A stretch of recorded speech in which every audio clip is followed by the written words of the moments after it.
안녕하십니까. 전하태 교수입니다. 이번 시간에 여러분들과 2020년 3회 기출문제풀이를 하도록 하겠습니다. 자, 여러분들 가지고 있는 교재 문제 1번을 보도록 하십시오. 다음 보기가 설명하는 오염물질로 옳은 것을 찾으시오 그랬어요. 자, 급성 중독 증상은 구토나 복통, 이질 등이 나타나며 기가지염증을 일으키는 경우가 있다. 자, 만성적인 경우에서는 후각신경의 마비와 폐기종 등을 일으키는 한편 이로 인한 동맥경화증이나 고혈압증의 유발 요인이 되기도 한다. 자, 이것에 의한 질환은 수질오염으로 인해서 있다 이 병이 있다고 그랬어요. 자, 이 문제에서 가장 핵심은 있다 이 병이 나타난다는 거죠. 그래서 있다 이 병의 원인 물질은 뭐가 되는 거죠? CD라는 가드뮴이 되는 거죠. 따라서 라번이 정답이 됩니다. 자, 그리고 문제 2번에 보시게 되면 실내 공기 오염 물질인 라돈에 관한 설명으로 옳지 않은 것은, 자, 라돈은 여러분들 시험에서 상당히 자주 나오는 물질입니다. 무색무취의 기체로 폐암을 유발한다고 합니다. 무색무취의 기체고 폐암. 그리고 방광기는 농도가 반으로 줄어드는 거죠. 3.81 정도이고 호흡기로의 흡입이 현저하다고 되어 있습니다. 맞습니다. 자, 그리고 다음번에 보시게 되면 토양, 콘크리트, 벽돌 등으로부터 공기 중에서 방출되고 자연계에는 존재하지 않으나 자연계에 존재하죠. 그리고 공기에 비해서 몇 배나 무겁죠? 9배 정도가 무겁기 때문에 체류를 하는 거죠. 따라서 설명이 잘못된 것은 라본입니다. 자, 라돈의 핵심 사항이 있습니다. 라돈에서 핵심 내용이 뭐냐면 일단 무색이고 액화가 되어도 색을 띠지 않는다는 게 특징입니다. 자, 그리고 공기보다 9배 정도 무겁고 화학적으로 안정한 물질입니다. 그리고 호흡기 질환이나 폐암을 유발하죠. 그리고 방광기는 3.81이라는 거. 따라서 이 5가지가 라돈에 대한 가장 중요한 특징들이 돼요. 그래서 여러분들이 반드시 기억을 하고 계셔야 됩니다. 그리고 문제 3번에 보시게 되면, 자, 문제 3번. 대륙권 내에서 공기의 구성 물질을 보기와 같이 분리했을 때 다음 중에서 쉽게 농도가 변하는 물질에 해당하는 것은, 자, 농도가 가장 안정한 물질, 쉽게 농도가 변하지 않는 물질, 쉽게 농도가 변하는 물질. 자, 그럼 설명을 한번 보겠습니다. 농도가 가장 안정한 물질이라고 하면 불활성 기체를 뜻해요. 그리고 쉽게 농도가 변하지 않는 물질, 그리고 농도가 쉽게 변하는 물질. 그러면 쉽게 농도가 변하지 않는다는 소리는 다른 물질과 결합을 잘 하지 않는다는 소리입니다. 그리고 쉽게 농도가 변한다는 것은 다른 물질과 쉽게 결합을 할 수 있다는 그런 뜻이 되죠. 자, 따라서 문제 조건에서 불활성 기체, 활성이 없는 기체가 2개가 있으니까 얘들은 여러분들 1번에 해당하죠. 자, 그리고 CO2라는 것은 농도가 변하지 않는 물질이고, 그리고 쉽게 농도가 변하는 물질은 다른 물질과 반응을 할 수 있는, 다른 물질과 반응해서 물질이 자꾸 변하는 형태를 나타낸다고 했으니까 답번이 정답이죠. 왜? 여기 보면 쉽게 농도가 변하는 물질은 다른 물질과 쉽게 반응을 한다는 소리겠죠. 따라서 답번이 정답. 자, 그리고 여러분들 4번 문제를 보시게 되면 과거 역사적으로 발생한 대기오염 사건 중에서 런던형 서무고의 기상 및 안정도 조건으로 옳지 않은 것을 찾으시오 그랬어요. 자, 런던입니다. 침강성 역전은 어디죠? 침강성 역전은 LA죠, LA. 반면에 런던은 복사성 역전 또는 방사성 역전이라고 하죠. 자, 그리고 바람은 무풍 상태입니다. 기온은 4도씨 이하, 습도는 85% 이상. 자, 이 습도 조심을 해야 돼요. 우리나라와 습도가 반대죠. 겨울에 런던은 습도가 높아요. LA는 여름에 습도가 낮아요. 우리나라하고는 반대니까 특히 여러분들이 주의를 해 주셔야 됩니다. 자, 그리고 문제 5번에 보시게 되면, 자, 문제 5번을 보겠습니다. 벨기에의 뮤제 계곡 사건, 미국의 도너나 사건 및 런던 서머거 사건의 공통적인 주요 대기오염 물질로 가장 적합한 것을 찾으시오 그랬어요. 자, 그러면 여러분들이 기억했을 때 우리가 누설 사건, 포자리카는 H2S, 인도보팔씨는 메틸 이소시아네이터, 그리고 LA 서머거 사건은 2차성 오염물질, 나머지는 아황산가스 및 황산화물이라고 그랬잖아요. 그죠? 그러면 나머지 물질은 아황산가스 및 황산화물이니까 공통으로 배출되는 물질은 여기서는 아황산가스가 되는 거죠. 자, 그리고 문제 6번에 보시게 되면 오존 및 오존층에 관한 설명으로 옳지 않은 것은 오존의 약 90% 이상이 고도 10에서 50km 범위의 성층권에 존재한다고 그랬어요. 자, 그리고 오존층에서 오존의 생성과 소멸이 자, 계속적으로 일어나면서 지표면의 생물체의 유해한 자외선을 흡수한다. 맞죠? 지구 전체의 평균 오존량은 약 300도선 정도이고 지리적 또는 계절적으로 평균치의 플러스 마이너스 50% 정도까지 변한다. 맞습니다. 그리고 답은 CFC는 독성과 활성이 강한 물질이다. 프리온가스 같은 경우에서는 독성이 없고 무독성이고 그리고 반응을 거의 하지 않는 안정한 물질입니다. 자, 그런데 문제는 뭐냐면 오존층을 파괴시키기 때문에 지금 우리가 사용 금지 냉매로 지금 지정되어 있는 거죠. 따라서 설명이 잘못된 것은 라번.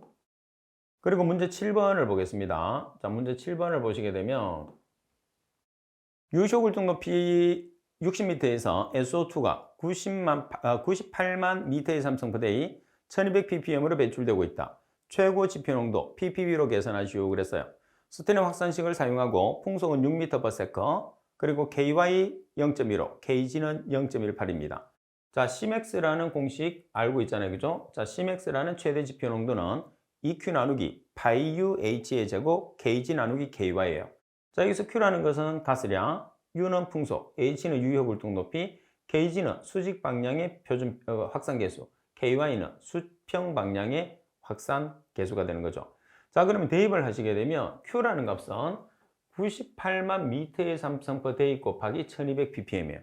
근데 여기서 조심할 것은 뭐냐면 Q의 시간 단위와 풍속의 시간 단위를 일치를 시켜줘야 되겠죠. 자, 그래서 여기 보시면 데이를 세크로 고치기 위해서 하루는 24시간, 1시간은 3600초를 보정을 했습니다. 자, 그리고 자, 파이 곱하기 2.72, E는 2.7이죠. 그리고 풍속이 6m/s, 그리고 유효굴중 높이가 60m의 제곱, 그리고 수직 확산 계수와 수평 확산 계수를 보정을 하면 얼마가 되느냐면 아황산 가스의 농도, 여기서 ppm 단위가 그대로 나오죠. ppm을 ppb로 전환하기 위해서는 얼마를 곱하나요? 10의 3성. 그래서 최종적으로 176.98 ppb라는 값이 계산이 되는 거죠.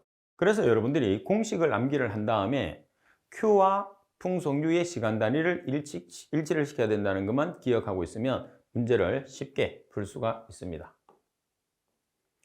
자, 그리고 문제 8번을 보도록 하겠습니다. 자, 문제 8번. 공업지역의 먼지 농도 측정을 위해서 여과지를 이용하여 0.45m/s 속도로 3시간 포집한 결과 깨끗한 여과지에 비해서 사용한 여과지의 비전달률이 66%일 경우에 1000m당 COH는 약 얼마인가 이렇게 나와 있어요. 자, 그러면 1000m당 COH 계수를 구하는 식을 여러분들이 찾아냅니다. 자, 로그 비전달률분의 1 곱하기 100 나누기 여과속도 곱하기 포집시간. 자, 여기서 여러분들 3600이라는 것은 왜 보정을 했죠? 자, 여과속도의 시간 단위가 세크, 포집 시간이 아워예요. 그래서 세크와 아워를 통일하기 위해서 3600을 곱하는 거죠. 그러면 3600이 고정되어 있는 거냐? 그건 아닙니다. 자, 여기서 여러분들이 미터 퍼 미니처고 포집 시간이 아워면 얼마를 곱해주나요? 60을 곱해주는 거죠. 이런 것처럼 여과속도와 포집 시간의 단위를 환산하기 위해서 곱해주는 값이라는 것을 꼭 기억하세요.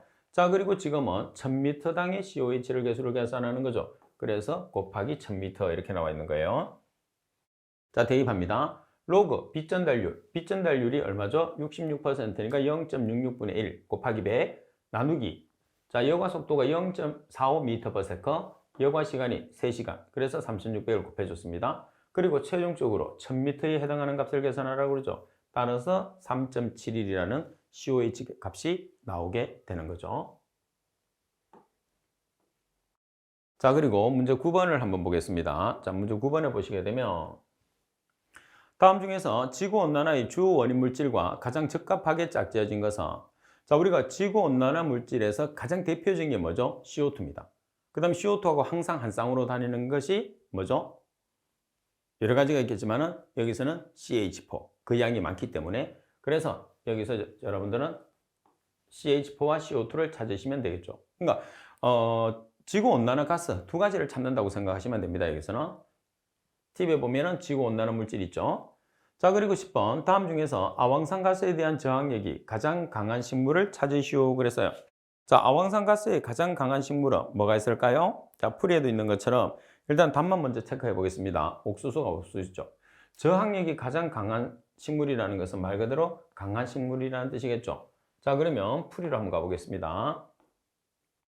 자, 풀이를 보시게 되면 SO2에 저항력이 강한 식물, 말 그대로 강한 식물은 양배추, 까치밥나무, 쥐당나무, 샐러리, 소나무, 옥수수가 있어요. 꼭 암기.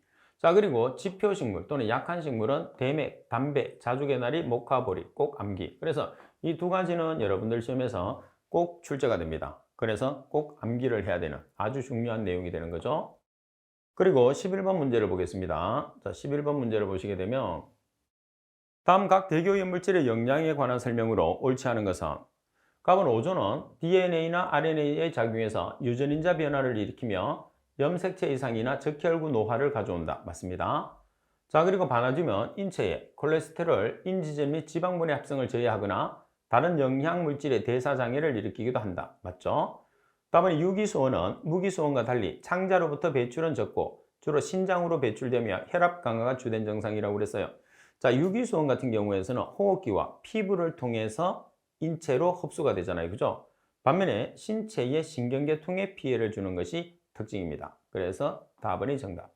그리고 납중독은 조혈기능장애, 납은 주로 조혈기능에 장애를 주는 거죠. 빈혈을 수반하고 신경계통을 침해하며 더 나아가 시신경 위축에 의한 실명, 사지의 경련도 일으킬 수 있는 게 납중독이라고 보시면 되겠죠. 따라서 틀린 설명은 답은 정답. 자, 그리고 12번 문제를 보겠습니다. 자, 12번 문제를 보시게 되면 다음 중에서 2차 대기오염 물질과 가장 거리가 먼 것은 자, 2차 오염 물질이 아니라는 소리는 1차가 있다는 소리겠죠. 자, NOCl은 2차입니다. 자, 그리고 H2O2 2차죠. PAN 2차입니다. NaCl은 몇 차? 1차. 따라서 정답은 라번이 정답. 자, 그리고 13번 문제를 보도록 하겠습니다. 다음 각 오염 물질에 대한 지표식물로 가장 거리가 먼 것을 찾으시오 그랬어요. 자, 갑은 PAN은 시금치입니다. 그리고 황화수소는 토마토, 아황산가스는 조금 전에 우리가 봤죠. 아황산가스의 지표식물은 대맥, 담배, 자주개나리, 목화, 보리가 있어요. 자, 그리고 불소화물은 글라디올러스나 메밀이 있겠죠. 따라서 틀린 설명은 답은이 정답. 그래서 여러분들이 꼭 제가 암기를 하라고 하는 내용들은 반드시 암기가 돼 있어야 됩니다. 그리고 14번 국지풍에 관한 설명으로 옳지 않은 것을 찾으시오. 이 문제도 항상 동일하게 출제됩니다. 자, 가번 낮에는 육지에서 부는 해풍은 밤에 육지에서 바다로 부는 낮에 바다에서 육지로 부는 해풍은 밤에 육지에서 바다로 부는 육풍보다 보통 더 강하다. 그래서 해풍이 더 강하게 형성됩니다. 그리고 육풍과 해풍은 온도가 낮은 쪽에서 형성되어서 온도가 높은 쪽으로 이동하죠. 그래서 낮 같은 경우에서는 바다에서 바람이 형성된 해풍이 형성하게 되는 거고 밤이 되면 육지에서 형성된 바람이 불게 되어서 육풍이라고 해요. 그리고 열섬 효과로 인해서 도시의 중심부가 주위보다 고온이 되므로 도시 중심부에서는 상승기류가 발생하고 도시 주위의 시골에서 도시로 부는 바람을 제는풍이라고 한다. 자, 답은 고도가 높은 산맥에 직각으로 강한 바람이 부는 경우에는 산맥의 풍하 쪽으로 건조한 바람이 불어내리는데 이러한 바람을 횡풍이라고 하죠. 자, 그리고 곡풍은 경사면, 계곡, 주계곡으로 수렴하면서 풍속이 가속화되기 때문에 낮에 산 위쪽으로 부는 산풍보다 보통 더 강하다. 자, 답은 정답입니다. 잘 기억을 해야 돼요. 자, 곡풍이 아니고 산풍은 경사면, 계곡, 주계곡으로 수렴되면서 풍속이 가속이 돼요. 그래서 낮에 산 위쪽으로 부는 곡풍보다 훨씬 강하게 형성된다는 것. 그래서 라번을 잘 기억을 해야 됩니다. 시험에서 아주 잘 나와요. 자, 그리고 여러분들 15번 문제를 보겠습니다. 연소 과정에서 방출되는 NOx가 질소산화물입니다. NOx의 배출가스 중 NO와 NO2의 계략적인 비는 얼마인가? 자, 연소 과정에서 배출되는 NO와 NO2의 비는 90대 10으로 절대적으로 NO의 양이 많죠. 그래서 라번이 정답. 자, 그리고 16번 문제를 보겠습니다. 16번. 다음은 풍량과 풍속의 빈도 분포를 나타낸 바람장미이다. 여기서 주풍을 찾으시오 그랬어요. 자, 주풍은 막대기의 길이로 표현을 하잖아요. 그죠? 그 다음에 풍량은, 반면에 풍속은 굵기로 표시하니까 주풍이라는 것은 막대기가 가장 긴 방향이 주풍이 되는 거죠. 그러면 남쪽과 서쪽 사이로 가니까 뭐가 되는 거죠? 남서풍이 되는 거죠. 따라서 라번이 정답. 자, 설명에 있는 것처럼 지금 보시면 막대기의 길이로 표시하는 게 뭐냐면 풍량이에요. 반면에 그래서 여기 보면 막대기의 길이로 표시하는 것은 풍량, 반면에 풍속 같은 경우에서는 막대기의 굵기로 표시한다는 거. 우리가 다른 문제로 출제됐을 때는 이런 내용들이 설명으로 나올 수가 있는 거죠. 자, 그리고 17번 문제를 보겠습니다. 다음 보기가 설명하는 연기의 모양으로 옳은 것을 찾으시오 그랬어요. 자, 보통 30분 이상 지속하지 않으면, 자, 30분 이상 지속성이 없어요. 일단 발생해 있던 복사역전층이 지표 온도가 증가하면서 하층으로부터 해소되는 과정에서 상층은 역정 상태로 안정층이 되고 하층은 불안정. 그래서 상층은 역정, 하층은 불안정이 된다는 거죠. 자, 그리고 굴뚝에서 배출된 오염물질이 아래로 지표면에까지 영향을 미치면서 발생하는 연기 모양이라고 그랬어요. 자, 그러면 연기 모양을 한번 그려봅시다. 자, 이렇게 있는데 지금 역전을 그려줘야 돼. 상층의 역전입니다. 역전이라는 것은 연기가 흘러가지 못하는 거죠. 바람이 안 불기 때문에. 연기는 바람을 따라서 움직입니다. 그래서 이런 식으로 연기가 형성이 되는 거예요. 자, 그러면 어떤 모양이 되는 거죠? 퓨미게이션이라는 훈정형이 되는 거죠. 훈정형. 따라서 라번이 정답. 그리고 훈정형은 30분 이상 지속되지 않습니다. 다른 연기 모양으로 우리가 전이하는 중간 형태라고 보시면 됩니다. 다른 모양으로 변해가는 중간 형태. 자, 그리고 18번 문제를 보겠습니다. 자, 18번 문제를 보시면 다음 중에서 렐라의 산란 효과가 가장 뚜렷이 나타나는 조건을 찾으시오 그랬어요. 자, 렐라의 산란을 설명하는 거죠. 자, 렐라의 산란 같은 경우에서는 입사광선의 파장보다 클 경우 나타나나요? 아니면 작을 경우 나타나요? 아주 작은 경우에서 나타나는 거죠. 그죠? 그래서 입자의 반경이 입사광선의 파장보다 훨씬 작은 경우에 발생하는 거죠. 여기서는 큰 경우, 작은 경우, 그죠? 비슷한 경우, 크기가 정확히 일치하는 경우. 그럼 여기서 작은 경우 한 개를 찾아내면 되는 거예요. 정답은 나번이 되는 거죠. 꼭 기억해 놓으세요. 반면에 미산란 같은 경우에서는 큰 경우. 그죠? 레일라의 산란은 아주 작은 경우. 자, 그리고 19번 문제를 보겠습니다. 자, 19번 문제를 보시게 되면 흑체의 최대 에너지가 복사됐을 때 이용되는 파장은 흑체의 표면 온도와의 관계를 나타내는 다음 복사 이론에 관한 설명은. 자, 지금 보시게 되면 파장은 우리가 절대 온도 T분의 A로 표현을 하잖아요. 그러면 파장과 온도에 관계되는 흑체의 표면 온도와의 관계에 나타나는 법칙이 뭐죠? 비내, 변이 법칙이라고 그러죠. 답번이 정답. 그리고 20번 문제를 보겠습니다. 자, 20번 문제를 보시게 되면 보통 가을부터 봄에 걸쳐서 날씨가 좋고 바람이 약하며 습도가 적을 때 자정 이후부터 아침까지 잘 발생하고 낮이 되면서 일사로 인해서 지면이 가열되면 곧 소멸되는 역전 형태는 그랬어요. 자, 그러면 여기서 가장 형태는 일어나는 시간대를 여러분들이 보게 되면 자정 이후부터 아침까지 발달을 잘한다고 그랬어요. 그 다음에 보통 가을부터 봄에 걸쳐서 발생한다고 그랬으니까 주로 겨울에 발생하는 거죠. 그래서 겨울에 발생하는데 밤에서 이른 새벽까지 발생한다는 말이 있으니까 복사성 역전이 정답이 되는 거죠. 자, 복사성 역전이라는 것은 라디에이티브는 여기서는 그죠? 인벌전이라고 그래서 답번이 정답입니다. 자, 그리고 21번 문제를 보겠습니다.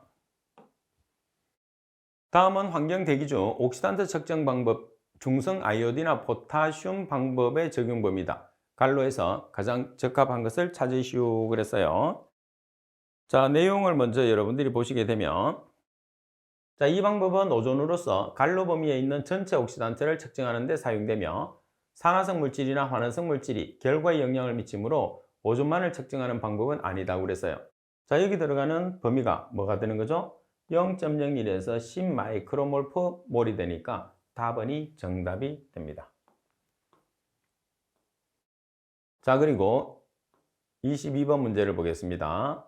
자, 22번 문제를 보시게 되면 굴뚝 배출가스 중에 수온 화합물을 냉전기 원자 흡수 분광 광도법으로 측정했을 때 측정 파장으로 옳은 것을 찾으시오 그랬어요. 자, 수온을 냉전기 원자 흡수 분광 광도법으로 측정합니다. 자, 우리가 앞에서는 흡수액을 배웠어요. 그죠? 흡수액은 4% 과목간산 포타슘과 10% 황산이 혼합된 용액이죠. 자, 그리고 환원제로는 염화 제일 주성 용액이 있고요.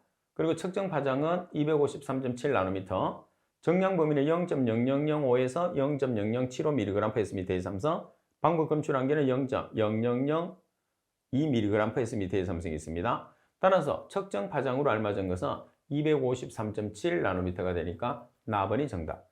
자, 그래서 암기사항도 여러분들이 꼭 정리를 하세요. 암기사항은 제가 암기하는 게 아니에요. 여러분들이 암기를 해서 시험을 보셔야 됩니다.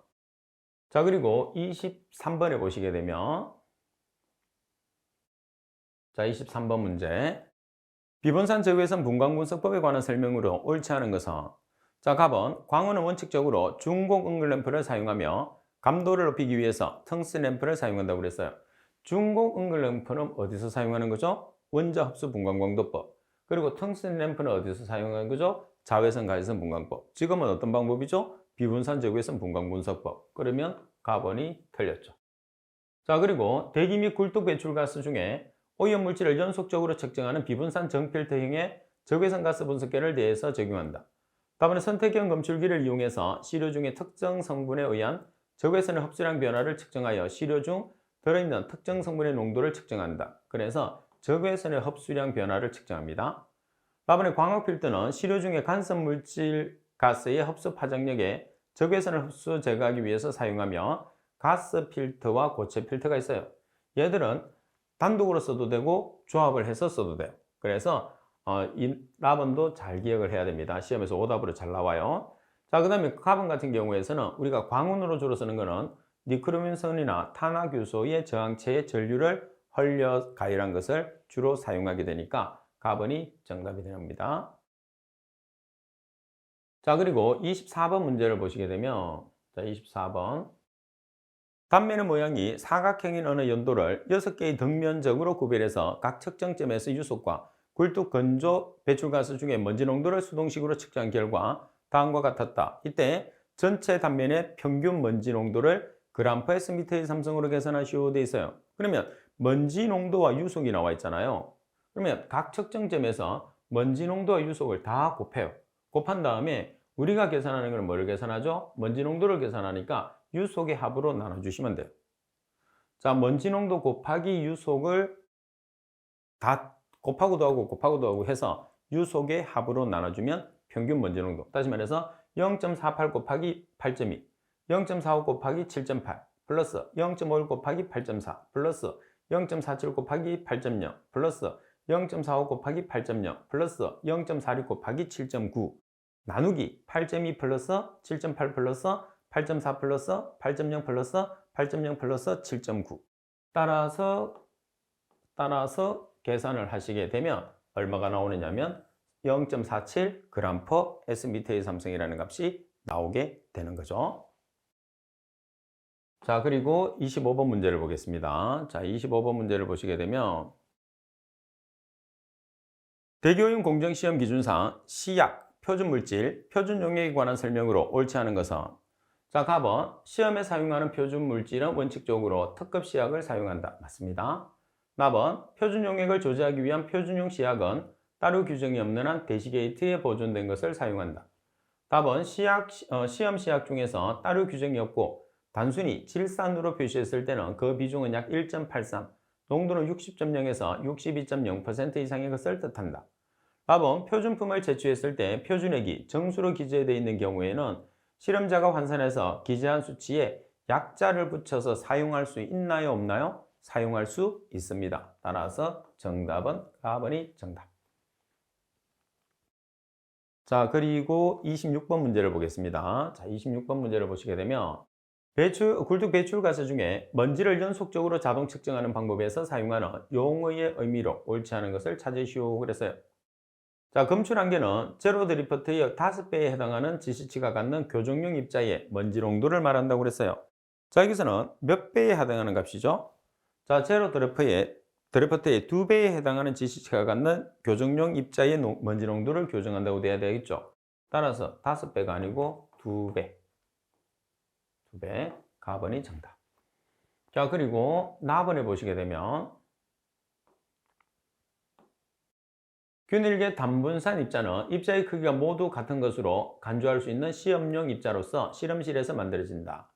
답은 교정용 입자는 실내에서 감도 및 교정 오차를 구할 때 사용하는 균일계 단분산 입자로서 기하평균 입경이 0.3에서 3마이크로미터인 인공 입자로 한다.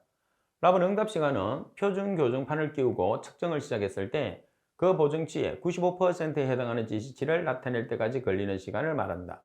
따라서 설명이 잘못된 것은 가번이죠. 그래서 이런 내용, 기기에 관계되는 내용들은 시험에서 항상 동일하게 출제되니까 전체적인 내용을 패스를 하지 말고 문제와 답을 꼭 확인을 하고 넘어가야 됩니다. 자, 그리고 27번. 배출가스 중에서 질소산화물을 자외선 가시성 분광법인 아연화는 납세레틸렌 다이아민법으로 측정할 경우에 흡수액으로 알맞은 것을 찾으시오. 그랬어요. 자, 아연화는 납세레틸렌 다이아민법에서 질소산화물을 분석했을 때 흡수액은 뭐죠? 황산용액이죠. 농도는 0.005몰프리터입니다. 자, 황산용액, 흡수액은 황산용액을 씁니다. 자, 그리고 질산이온을 아질산이온으로 환원하죠.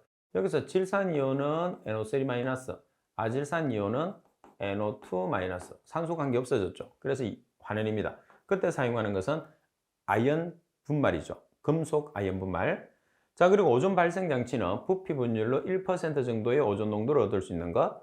그리고 흡광도의 측정 파장은 545나노미터, 정량 범위는 6.7에서 230 ppm이라는 거. 자, 이 내용들은 우리가 암기를 해 주셔야 돼요. 자, 그리고 28번 문제를 보겠습니다. 자, 28번 문제 보시게 되면 환경 대기 중에 아황산 가스의 측정을 위한 발화로 잘림법의 장치 구성에 관한 설명으로 옳지 않은 것은. 자, 가번 필터는 0.8에서 2.0 마이크로미터의 다공질막 또는 유리솜 필터를 사용을 한다. 자, 나번 허비 펌프는 유량 조절기와 펌프 사이에 적어도 0.7 기압의 압력 차이를 유지해야 한다. 자, 0.8 기압의 압력 차이, 필터는 0.8에서 2.0 마이크로미터. 그리고 분광 광도계로 376나노미터에서 흑광도를 측정하고 측정에 사용되는 스펙트럼 폭은 50나노미터여야 한다. 자, 여기서 파장이 잘못됐어요. 이거죠? 파장은 548나노미터. 그리고 스펙트럼 폭은 15나노미터죠. 자, 그리고 라번 시료 분산기는 외경이 8mm, 내경이 6mm, 길이가 152mm인 유리관으로서 끝은 외경이 0.3에서 0.8mm로 가늘게 만든 것을 사용한다. 따라서 정답은 답은. 그래서 이런 내용들은 실제로 처음 나왔을 때는 상당히 어려운 문제예요. 그런데 이제 2번 이상 출제했을 때는 문제를 거의 비슷하게 출제를 하고 거의 동일하게 출제하기 때문에 우리가 한번 접하기 때문에 조금 쉬운 거지 처음에 출제됐을 때는 아주 어려운 문제였습니다. 자, 그리고 29번 문제를 보도록 하겠습니다. 29번. 배출가스를 피토관으로 측정한 결과 동압이 6mm H2일 때 배출가스의 평균 유속은 피토관 계수는 1.5, 중력 가속도는 9.8m/s의 제곱, 굴뚝 내 습한 배출가스의 밀도가 1.3kg/m의 삼성이죠. 자, 그러면 피토관에서 유속 구하는 공식입니다. 자, C라는 것은 피토관을 썼으니까 피토관 계수, G는 중력 가속도, 중력 가속도는 안 주어지기 때문에 여러분들이 반드시 외우고 있어야 돼요. 9.8m/s의 제곱. 그리고 H는 동압, 밀이 H2O죠. R은 밀도. 자, 여기서 밀도는 뭐를 조심을 하느냐 하면 밀도는 R kg/s의 삼성이라는 밀도가 표준 상태고 온도가 주어져 있으면 보정을 해요. 이 외에는 보정하지 않습니다. 밀도가 표준 상태고 온도가 나와 있으면 보정해서 대입하고 나머지는 그대로 대입하고. 자, 그러면 여기서 여러분들이 대입해 보면 되겠죠? 자, C라는 피토관 계수가 1.5입니다. 자, C 자리에 1.5를 대입을 해요. 색깔을 바꿀까요? 자, 1.5를 대입합니다. G는 중력 가속도 9.8을 대입합니다. 자, 그리고 H는 6mm H2O. 그리고 밀도는 온도 보정은 필요 없어요. 밀도는 1.3kg/m의 삼성. 자, 따라서 대입을 해서 여러분들이 계산기로 계산을 했겠죠? 그럼 얼마가 나오느냐면 14.27 m/s라는 값이 나오게 되는 거죠. 그러니까 이 값은 여러분들이 간단한 공식만 한 개를 기억하고 있으면 아주 쉽게 맞출 수 있는 거예요. 그래서 절대로 이 문제는 틀리시면 안 됩니다. 자, 이번 시간 수업은 이것으로 마치도록 하겠습니다. 수고하셨습니다.